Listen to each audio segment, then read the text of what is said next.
नमस्कार दोस्तों, स्वागत आपके अपने YouTube चैनल आपके अपने परिवार GK by genius Subhash sir में। कैसे हो आप सब?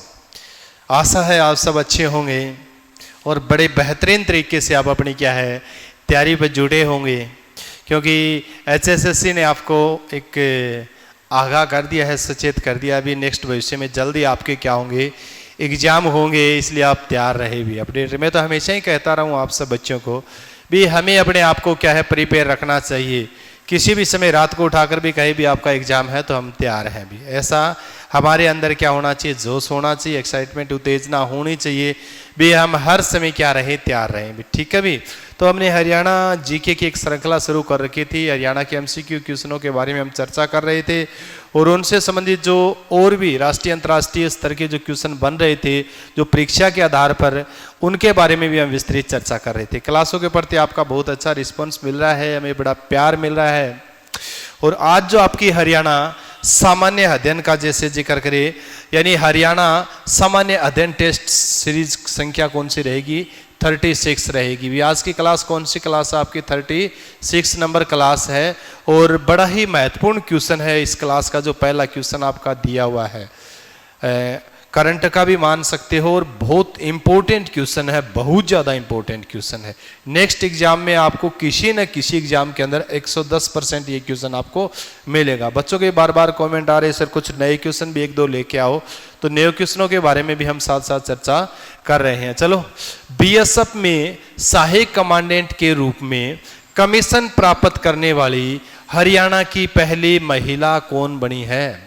यानी BSF के अंदर है सहायक कमांडेंट का, सहायक है कमांडेंट के रूप में कमीशन प्राप्त करने वाली हरियाणा की पहली महिला कौन बनी है?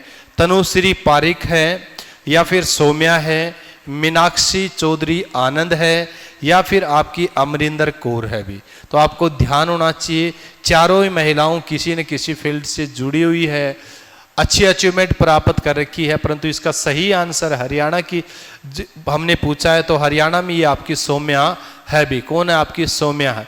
आपको ध्यान होना चाहिए, सौम्या हरियाणा के किस जिले से संबंध रखती है? सोनीपत जिले से संबंध रखती है। किस जिले से संबंध रखती है? सोनीपत जिले से संबंध रखती है। ये क्वेश्चन भी आपसे पूछा जा सकता है। BSF के अंदर है सहायक कमांडेंट का कमीशन प्राप्त करने वाली हरियाणा की पहली महिला सौम्या हरियाणा के किस जिले से संबंध रखती है? तो आपको ध्यान होना चाहिए ये किस जिले से संबंध रखती है, ये आपको ध्यान हो, सोनीपत जिले से संबंध रखती है। किस जिले से संबंध रखती है? सोनीपत जिले से संबंध रखती है। अब एक चीज आपको ध्यान होना चाहिए, इसने हरियाणा में तो प्रथम स्थान प्राप्त किया, हरियाणा की तो पहली महिला है। एक चीज आपको याद होना चाहिए, इसकी राष्ट्रीय स्तर की रैंकिंग देखें तो भारत में ये तीसरी महिला है। भारत में क्या है, ये तीसरी महिला है जिसने BSF के अंदर सहायक कमांडेंट का कमीशन प्राप्त किया है, जबकि हरियाणा की क्या है, ये पहली महिला है। शिक्षा दीक्षा का अगर हम जिक्र करते तो आपने मुरथल सुना होगा नाम, मुरथल का जैसे जिक्र करते हैं तो मुरथल में दीन बंधु छोटू राम, ठीक है भी, दीन बंधु छोटू राम, ठीक है भी, Chhotu Ram science and technology विश्वविद्यालय है। उस विश्वविद्यालय से इन्होंने कंप्यूटर साइंस में बीटेक किया है भी। कब किया है इन्होंने? इस विश्वविद्यालय से 2016 में भी, 2016 के अंदर दीन बंधु Chaudhary Chhotu Ram science and technology विश्वविद्यालय है जो आपका मुरथल के अंदर, वहां से 2016 में इसे उन्होंने क्या है, बीटेक किया है भी। क्या किया है? बीटेक किया है। UPSC का एग्जाम दिया, फिर इन्होंने क्या दिया है, UPSC का एग्जाम दिया है और सेकंड रैंक हासिल की थी भी। कौन सी रैंकिंग हासिल की थी इन्होंने? सेकंड। मैंने कई बार आपको बताया है UPSC मीन्स होता है यूनियन पब्लिक सर्विस कमीशन का, जैसे जिक्र करते हैं हमें, ठीक है भी। यूनियन पब्लिक सर्विस कमीशन, संघ लोक सेवा आयोग, भारत में जितनी भी बड़े स्तर की परीक्षाएं होती है, IAS की है, IPS की, IFS अधिकारी, CDS की जैसे जिक्र करते हैं, तो इनके एग्जाम जो करवाती है वो UPSC करवाती है। ठीक है, तो UPSC में आपकी सौम्या ने कौन सा रैंक हासिल किया था, सेकंड रैंक हासिल किया था, ये चीज़ भी आपको क्लियर होना चाहिए। ठीक है भी, दूसरा रैंक इन्होंने हासिल किया। चलो हमने सौम्या को पढ़ा, सौम्या के बारे में महत्वपूर्ण जानकारी एकत्रित की। उसके बाद में हम जिक्र करते हैं और भी हमारे यहाँ से क्वेश्चन बनाने की हम कोशिश करेंगे, क्योंकि यहाँ से क्वेश्चन ऐसे बनते हैं जो आपके एग्जाम में पूछे जाने की भी क्या है, बहुत ज़्यादा संभावना है। जैसे हम जिक्र करें, एक आपका ऑप्शन दिया हुआ है तनुश्री पारिक। तो तनुश्री पारिक भारत की प्रथम महिला है, भी भारत की प्रथम महिला है जिन्होंने बीएसएफ में सहायक कमांडेंट के रूप में कमीशन हासिल किया है। ये तो हरियाणा की पहली, तो हम सौम्या का जिक्र करते हैं। अगर आपसे पूछे भारत में प्रथम कौन महिला है, तो प्रथम में आपकी तनुश्री पारिक है। ये प्रथम महिला है। हरियाणा के भारत के किस राज्य से संबंध रखती है, राजस्थान से भी। और राजस्थान के किस जिले से अगर हम जिक्र करें तो बीकानेर से भी। किस जिले से, बीकानेर से संबंध रखती है। बताए थे ना एक दिन, सरपंच के रसगुल्ले बड़े मशहूर है। राव भिक्का ने ये बीकानेर बसाया था, जहां पर राष्ट्रीय ऊंट अनुसंधान संस्थान भी है और राष्ट्रीय बेर अनुसंधान संस्थान भी है। बेर को क्या कहा जाता है, गरीब का सेब कहा जाता है, और ऊंट को राजस्थान अर्थात रेगिस्तान का झाज कहा जाता है। रेगिस्तान का झाज कहा जाता है। ऊंट के कुबड़ क्यों होता है सर? ऊंट का जो कुबड़ होता है, जिसको थुई कहते हैं हम आम बोलचाल की भाषा के अंदर, वहां पर ऊंट क्या करके रखता है, पानी स्टोर करके रखता है, वसा स्टोर करके रखता है। आपातकालीन स्थिति में उसका वो क्या करता है, प्रयोग करता है। हमारा विषय वहां नहीं था। तनुश्री पारिक है भारत की प्रथम महिला जिसने बीएसएफ में सहायक कमांडेंट के रूप में कमीशन हासिल किया है। राजस्थान के बीकानेर जिले से संबंध रखती है। मीनाक्षी चौधरी आनंद का जिक्र करें तो आपको ध्यान होना चाहिए, हरियाणा की पहली महिला, हरियाणा की प्रथम महिला सचिव बनी थी। ठीक है भी, प्रथम महिला मुख्य सचिव बनने वाली जो थी भी, हरियाणा की पहले महिला प्रथम मुख्य सचिव बनने वाली जो थी वो कौन थी, आपको ध्यान होना चाहिए। वो आपकी है मीनाक्षी चौधरी आनंद, यानी हरियाणा के प्रथम महिला मुख्य सचिव बनने वाली आपकी मीनाक्षी चौधरी आनंद है। ये चीज भी आपको क्लियर होना चाहिए। उसके बाद में जैसे आपका है अमरिंदर कौर का अगर हम जिक्र करें भी, अमरिंदर कौर कौन थी, तो अमरिंदर कौर हरियाणा वन विभाग की प्रमुख बनने वाली पहली महिला है। यानी हरियाणा वन विभाग की प्रमुख बनने वाली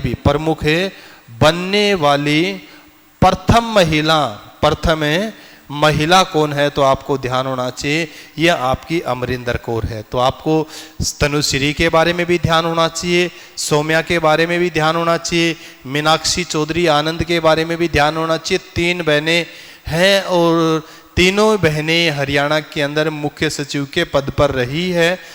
करंट अफेयर में भी आपको करवाया, और आपकी जो नई बुक आई है हरियाणा और इंडिया जीके की, उस बुक के अंदर भी विस्तृत रूप से इन तीनों बहनों के बारे में आपको जानकारी दी हुई है। बड़े ध्यान लगन निष्ठा के साथ उस बुक का आप अध्ययन कीजिए। उसके बाद में अमरिंदर कौर के बारे में भी आपको पढ़ना है। ठीक है भी, अब थोड़ी सी चर्चा मैं इस चीज के बारे में कर लेता हूं भी। बीएसएफ जो आपका है ये क्या चीज है भाई? ठीक है भी, यानी बीएसएफ पढ़ते हम बहुत बार, सीआईएसएफ के बारे में हम पढ़ते हैं बहुत बार। यानी ये जो बीएसएफ जो आपका है, ये बीएसएफ है क्या? बीएसएफ आपको ध्यान होना चाहिए, बीएसएफ मतलब होता है बॉर्डर सिक्योरिटी फोर्स। भी क्या होती है? Border security force. 1965 में इसकी स्थापना की गई थी भी। क्यों की गई थी? क्योंकि 1965 में भारत पाक युद्ध हुआ था भी। क्या हुआ था? भारत पाक युद्ध हुआ था। उस युद्ध के बाद हमें ज़रूरत महसूस की हमने भी, हमारे पास जो बीएसएफ है यानी पाकिस्तान की जो बाउंड्री है उसकी देख रेख के लिए क्या होना चाहिए? एक अर्धसैनिक बल होना चाहिए। इसीलिए हमने बीएसएफ की स्थापना की थी भी बॉर्डर सिक्योरिटी फोर्स 1965 में। अब आपको पता है भारतीय सेना पढ़ते, हम भी पढ़ते हैं ना, भारतीय सेना। ये भारतीय जो सेना है ये रक्षा मंत्रालय के अंतर्गत आती है। भी किसके अंतर्गत आती है? रक्षा मंत्रालय के अंतर्गत आती है। भारतीय सेना का जिक्र करते, जबकि जितने भी अर्धसैनिक बल है, चाहे हम बीएसएफ का जिक्र करें, चाहे हम आईटीबीपी का जिक्र करें, आईटीबीपी, या फिर चाहे हम जिक्र करें सीआईएसएफ का जिक्र करें, या फिर सीआरपीएफ का जिक्र करें, ठीक है भी, ये सीआरपीएफ भारत का सबसे बड़ा अर्धसैनिक बल है। भारत का सबसे बड़ा अर्धसैनिक बल है सीआरपीएफ। तो ये सारे के सारे ये किसके अधीन आते हैं? आपके गृह मंत्रालय के अधीन आते हैं। किसके अधीन आते हैं? आपके गृह मंत्रालय के अधीन आते हैं। ये चीज भी आपको क्लियर होना चाहिए, ठीक है।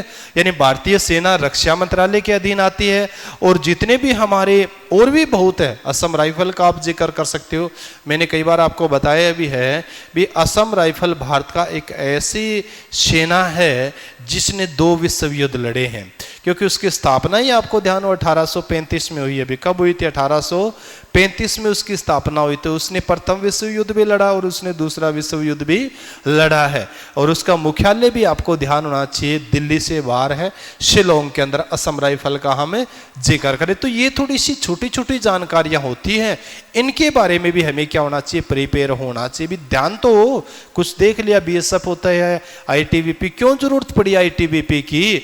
1962 में चीन ने भारत के ऊपर आक्रमण कर दिया, तो इंडो तिब्बत जो भारत और पाकिस्तान चीन के साथ जो तिब्बत की जो सीमा बनती है उसकी रक्षा के लिए हमें जरूरत पड़ी भी, ठीक है भी। इसके लिए आंतरिक जो आतंकवाद है, खास करके नक्सलाइट जो एरिया, उनके लिए सीआरपीएफ की हमें जरूरत पड़ी, और भी आंतरिक हालात से निपटने के लिए हमें सीआरपीएफ की जरूरत पड़ी। तो ये जरूरत आवश्यकता आविष्कार की जननी होती है। भी आवश्यकता के अनुसार ही तो क्या होता है, आवश्यकता होती है तभी तो आविष्कार होता है ना उस चीज का। तो ये चीज भी आपको क्लियर होना चाहिए। तो बीएसएफ पढ़ना है, बीएसएफ 1965 है, आईटीबीपी 1962 का जिसे जिक्र करते हो, सीआरपीएफ बहुत इंपॉर्टेंट है, भारत का सबसे बड़ा अर्धसैनिक बल है, और 1935 में इसकी स्थापना हुई थी, सॉरी 1939 में, ठीक है भी, 1939 का जिक्र करोगे। नेक्स्ट जो क्वेश्चन आपका दिया हुआ है, हरियाणा के किस जिले में रामसराय, रामसराय नहीं है ये, राम राय है भी, क्या है आपका?